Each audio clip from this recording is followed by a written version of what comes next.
The world lost 550 square miles, according to the World Bank, between 1990 and 2020. This measurement equals an area larger than South Africa. The interconnected web. So forests are ecosystems that are composed of interacting parts. These parts include plants, animals, fungi, bacteria, and abiotic components such as soil, water, fire, and climate.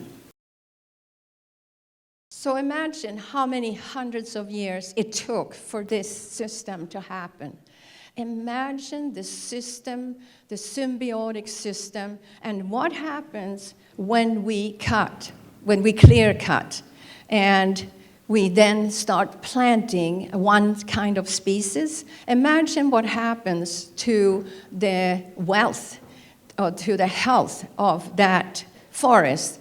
It doesn't have it. So what do we do then? Then we have to spray it. So now we use herbicides, pesticides, and we now get that into our groundwaters. That's going to now go into the oceans. So it's an awful system that is destroying everything that it was. And it's going to take hundreds and hundreds of years to repair. So when you hear that we're at the tipping point, that this is now, we take for granted that we have enough of water, we have enough of timber, we have enough of food, but food is totally connected to the soil that the forest makes. We're losing so much topsoil right now that in 200 years, scientists believe that there'll be no topsoil. If we don't have soil, we don't have micronutrients, microbacteria, we cannot exist. Because the same microbacteria that's in the fungi is what we have. So we're totally dependent. It's not like we're a group by ourselves that came from nowhere. We came out of nature, and we've evolved, and we have an enormous responsibility to take care of what we were given. Relationships.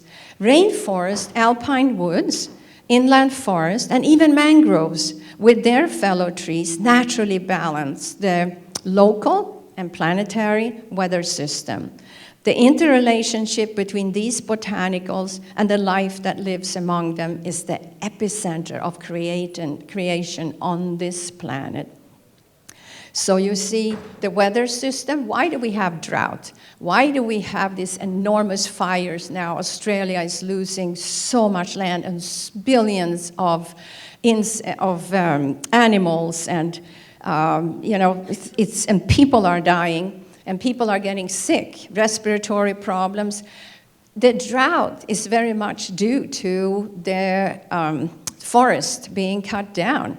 And, what have happened in many ways, there is something called energy credits, and there's something called energy footprints, or carbon footprints. And big corporations can actually buy energy credits and pollute as much carbon dioxide as possible. It actually goes totally against any environmental law, but this has been done, and farmers often lease their land out for this to happen, probably not knowing exactly what will happen with it.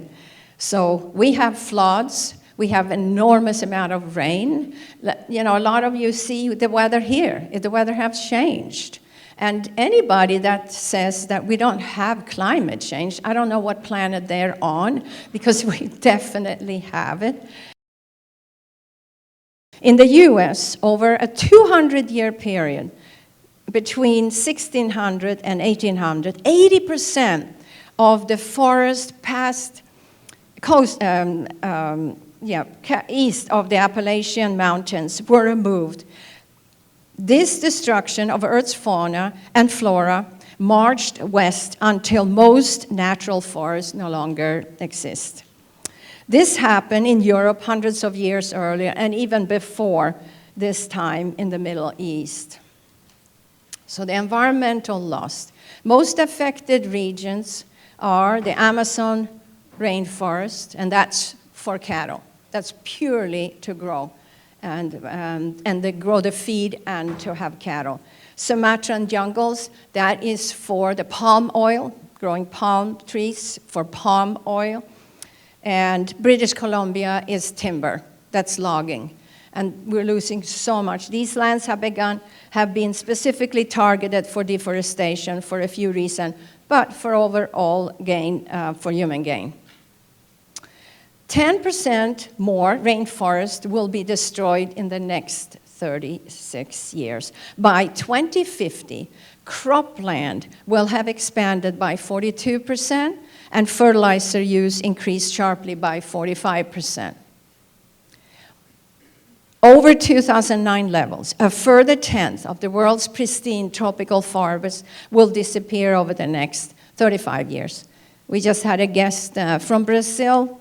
Of course, the rainforest goes in South America, so many countries, but you hear very much about Brazil. And he said there are places where only 5% of the rainforest exist anymore. So it's going very fast. It's going very fast. And you know, the rainforest only covers 2% of the Earth, and the forest covers a third. A third of the Earth is covered by forest, 2/3 is the oceans. So imagine 2%, but 50% of the plants and the animals, they habit there. That's their habitat. So we use these fertilizers. These goes into our water, it goes into our food, and they give us problems, like anything from neurological problems, like you have Parkinson, you have MS, you have autism, you have cancer, you have the respiratory problem. It just goes on and on and on. That's how we pay for this. We kind of are starting to see things like this, and you've seen this in the Middle East for a long time, and you probably take for granted that a desert, it looks like this. It's always looked like that. Well, lush green forest spread over the entire Middle East until man put it down for energy, housing, commerce. Worldwide, hundreds of millions of acres are now becoming vast wasteland. So they think that Amazon rainforest, the way it's going now, is going to become savanna by 2100. What's going to happen to the indigenous people that live? 80% of their livelihood is in here. Model experiments predict a large-scale substitution of Amazon forest by savanna-like vegetation by the end of the 21st century. So this is Pacific Northwest. And you can look at this in Oregon. We were just up in Oregon. And this is what it looks in a lot of places. Clear cutting has led to over 500,000 acres of deforestation in just the last 15 years due to weak logging regulations, similarly to Brazil and Indonesia. So when we cut like that, you can imagine where the habitats are. We lost habitats for so many animals. They're going to go extinct, and so many are going extinct because we can't mess with nature and all the plants. And when you think about the fungi system, the root system, how connected they were, it's an enormous loss that's going to take hundreds and hundreds of years. We need to actually plant 10 trillion trees by 2030. So we better go to work. We better all start planting. We've planted at the Institute in Florida 3,500 trees, and we constantly bring more trees in to bring the beauty and the health that nature brings all of us. So Brazil is, of course, what you hear most about because it's gone so fast. Since May 2019, it actually grew enormous. It took off like more than 30% than any other year that they cut forests down. And this is Carlos Noble, who is professor at University of São Paulo, and he says, today we stand exactly in a moment of destiny, and the tipping point is here now. And, you know, I think most of us have a different view of it because we're living indoors.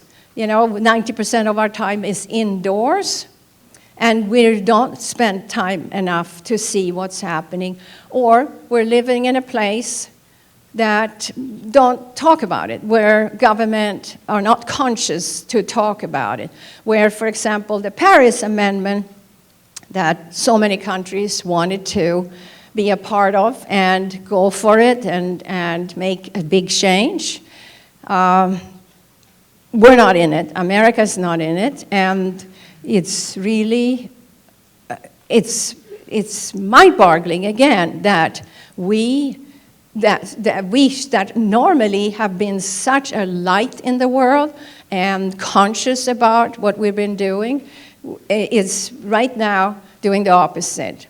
So, but the rest of the world knows, India knows, South America knows, Europe knows that we need change. We need big time change. And the thing is that most people think, well, okay, so we got to go free. Our cars got to be electric, and we got to move the emissions down. And they're missing the trick. Yes, it will help. But the biggest trick is that we all need to go plant-based. That is the only thing that's going to save all of us, save forests. Because as long as we eat meat, as long as we eat those burgers, and I'm talking meat burgers, as long as we're eating that, as long as we want chickens, as long as we want milk, as long as we want eggs, we will have deforestation. And that definitely will go on if we don't change. So you each can take this responsibility of going plant-based. And if you go plant-based, you are doing an amazing thing for the world to come, for the kids, the Gretas that are out there. And I'm so proud, I'm being Swedish for Greta that's talking and being an example for the youth. And yeah, let's give her an applause. She's sacrificing her time. She is not finishing school. This is so much more important for her than anything else. And, we look at these things and we're like, well, we're all dependent. We're all under one closed globe. We have one atmosphere. So what's happening in Brazil happens to us. When the nuclear accident happened in Fukushima, you know that radiation is here now. It's on the East Coast. It's in Florida. It's up here, right? We're not like we've been saved. Oh, it happened far away. It happened in Russia. Being Swedish, Chernobyl, when that happened, that all came with rain, and that rained all over Swedish land. And there was so much cesium that was counted in our soil that really, for 100,000 years, you really should not call anything organic, wherever that fell. So 100,000 years is what Chernobyl will take to be inhabitable. So we're dealing with energy, and we're dealing with what we can do. Deforestation and endangered species. So once their habitat is lost, they are on their way to extinction. According to recent estimates, the world is losing 137 species every day due to deforestation. A horrifying 50,000 species become extinct every year. Jaguars.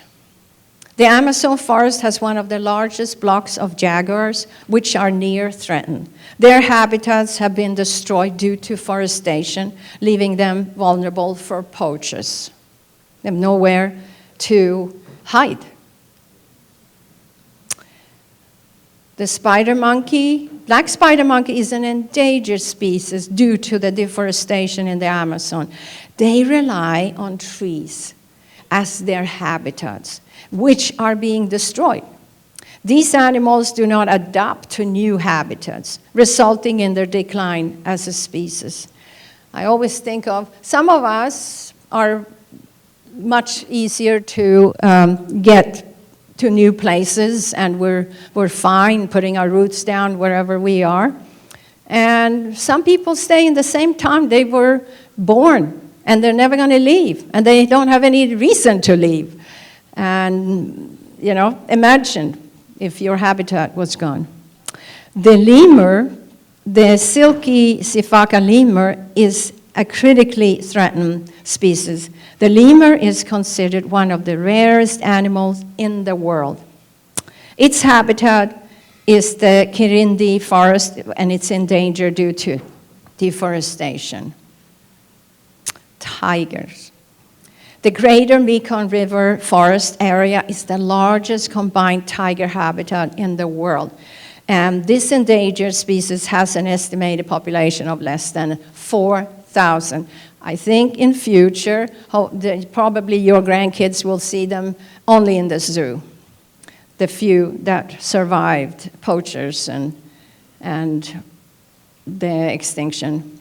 So birds, so every fall, millions and millions of birds fly south, and then they come back to their habitat. They come back to breed and to eat and to flourish. So by 2050, 2/3 of all birds in North America will be gone. Similar results globally due to rising temperature and loss of habitat.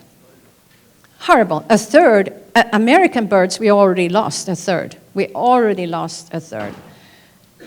So, and these are pollinator. These are big time. And here comes the most important pollinator in the world, and that's the bees.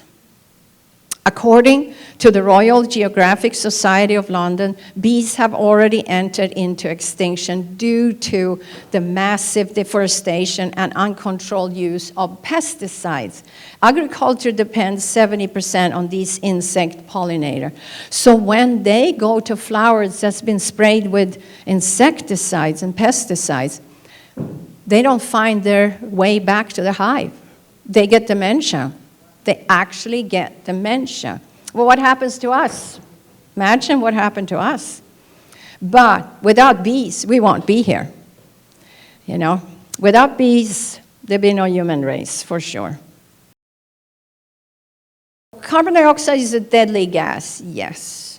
At some point, climate change will start to make further increase in photosynthesis. Remember, the sun is everything. Impossible due to increasing heat stress. The more carbon dioxide, the more warming. Scientists predict that on our current path, we are going to raise temperatures by 6 degrees, melting both ice caps and allowing the water to rise to the Statue of Liberty's elbow. It takes 7 meters. 7 meters. If both ice caps melt, it will raise the water level 7 meters, which is up to the elbow. So we're already raising it between it's some places it's 2 feet, it's between 0.1 and 2 feet. So some places, islands are disappearing. Islands many are just disappearing. People have to move. There will be definitely move in future. You know, if you're living on the ocean, a lot of people will have to move inland. Forests contribute to the livelihood of 1.6 billion people. More than 1.6 people around the world depend to varying degrees on forests for their livelihoods. Look at that. They're picking plants. They're picking herbs. their livelihood very much is also now selling it to herbalists and pharmacy. Pharmacy big time are buying up this. It's actually the pharmaceutics that they make out of the products they bring in is a $6 billion business a year. And do you think they get anything of that? Hardly any. So it's not like it's helping them. And they have less and less to work on. So this is an environmental lawyer, one of our former guests. He said, I visited a tribe in northern Wisconsin. They have the oldest cultivated forest in North America. Their chief, hundreds of years ago, said, we will start to harvest the dead trees at this end of the forest and follow the sun until we reach the other end of the forest, and not cutting a single healthy tree. They make furniture, housing, etc., without mass cutting, just dealing with dying trees. So they always have an active, growing, and sustainable forest. There are no clear cuts. Have anybody heard about the empress tree? So empress tree is amazing. It is, in China, it's totally sacred. And it grows in the northeast. It grows in the southeast. And it regenerates 7 times. You can actually, in 10 years, it grows to about 20 feet. And if you cut it, it will come back 7 times. And these leaves and flowers are pure medicine and edible. And the flowers smells like vanilla jasmine. Can you imagine that aroma? And it's become an investment thing for people that like to do green investments. And so now this World Tree business have figured out how to give trees to farmers for free, and investments pay for it. And if you invested, let's say, 1 acre, that would take care of the carbon footprint for you for life. So, but imagine what we get out. Now this is amazing wood. So this wood doesn't warp, doesn't take moisture. So you can build with it, you can make the kitchen, all the cabinets, and it is taking about 11 times more carbon dioxide out of the air than most other trees. So how do we get carbon dioxide? Well, all trees take in carbon dioxide. Fungi store it underground. Your coral reefs in the ocean stores carbon dioxide. So how much can we store? What's happening in Australia now, it's like it's double the amount of carbon dioxide than they ever should have in a year. I mean, the fires are giving them so much that they wonder, the trees cannot absorb it. There is not enough to absorb it. Solutions. So now, the healing power of the forest. After years of careful study, Dr. Lee, a Japanese medical doctor, has found that spending time in a forest can reduce stress, anxiety, depression, anger, strengthen the immune system, and improve cardiovascular and metabolic health, and boost all over our health. So they realized that Japan, for example, is 2/3 forest. It's a lush forest, but where do everybody live? They live in Tokyo. Like the 12 million people are mushed into one city, and 90% of their time is spent indoor. So they actually have a prescription now that's called forest bathing. Well, in Japanese, it's shinrin-yoku. It's a term that makes taking in the forest. It actually means just walking in the forest and taking it in. So it doesn't mean that we're just going to throw ourselves in the leaves and bathe in it. It means walking in it and taking it in.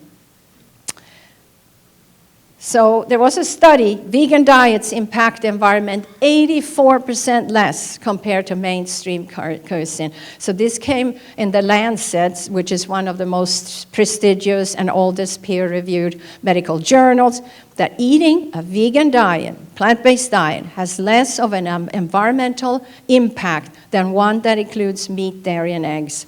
Much less, in fact, 84%.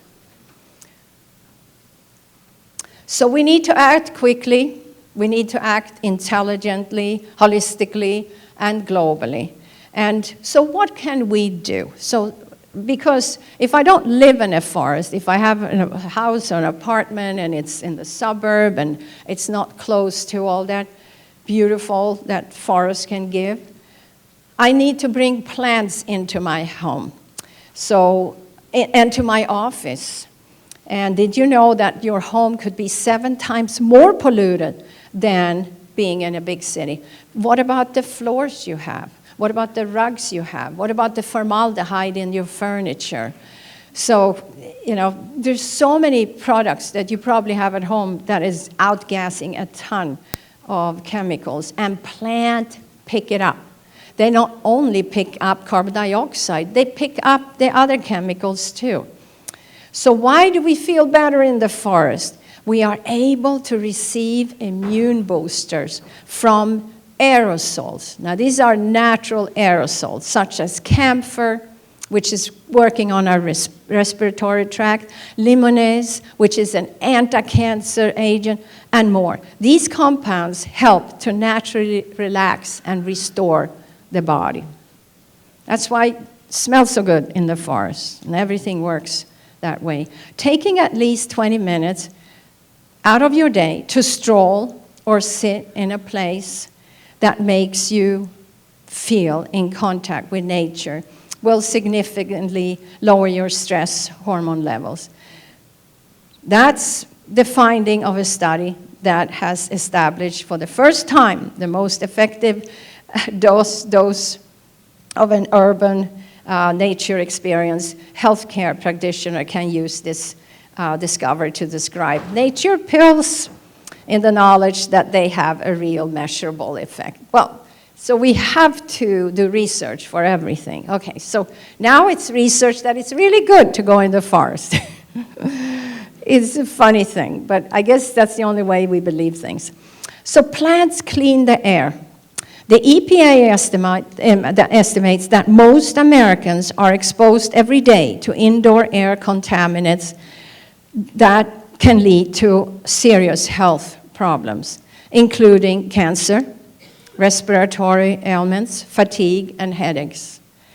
Houseplants are not only an attractive addition to any home, but they also moonlight as efficient air purifier. Houseplants become more efficient over time, while HEPA air filters become less effective over time. Houseplants are also less expensive and naturally more attractive than any HEPA filter unit will. So if I have a small room, one plant is enough. If I have a big room, take a bunch of plants, because realize that they're doing you a favor. They're picking up chemicals. Of course, I want to get rid of chemicals that you put into the house, like the furniture that have formaldehyde, the floors that are fake wood and that outgasses. So many things that you can do and just clean up. And this is a Norway author. His name is Jørn Viamdal, and he wrote a book called Skogluft, which means forest air. He did a 30-year research how we can bring the forest into the house. And so his research for sure is telling you that it absolutely is important to bring plants in for your own health. And he says, get flower boxes and there's a special plant, and it's funny, that's the only one I ever have because it's so easy. We can be gone for 3 weeks and they're just as happy when I come back. And so that is called golden pothos, but it's also called, in America, it's called money plant. Yeah, you know them. And so he says, put some wood pieces up on the wall, put hooks on it, and hook up a bunch of plants. So you're actually making a wall. Or you spread them like you want. But that was his idea, just make a big wall of it. And he says, use a full spectrum light in the ceiling above and put it on a timer, 7 to 7. And of course, in Norway, Sweden, the Scandinavian countries, we need a lot of light. So this is helping us that way too, making us feel better because it's so dark. Use 1 gallon watering can and water only every 3 weeks. Most of us, when we have plants, we overwater and they don't like it. And leaves turn yellow. It doesn't mean it's sick. When they're at the end of their lifespan, now the plant takes its nutrients back and in its roots, and it's a sign of health. So you just pick them off. And this is from the book Living Edible Forest. And it's mainly telling you how you can grow things. You can make a polyculture in your own garden. And, you know, this is in the forest naturally. It was all given to us. Walnuts, almonds, pine nuts, persimmons, pear, juniper berry, blueberries, gooseberry, passion flower, onions, chicory, dandelions, summits, comfers, nettles, strawberries, edible mushrooms, etc. All naturally blooms in forests, but can be encouraged by your seeding in desired areas.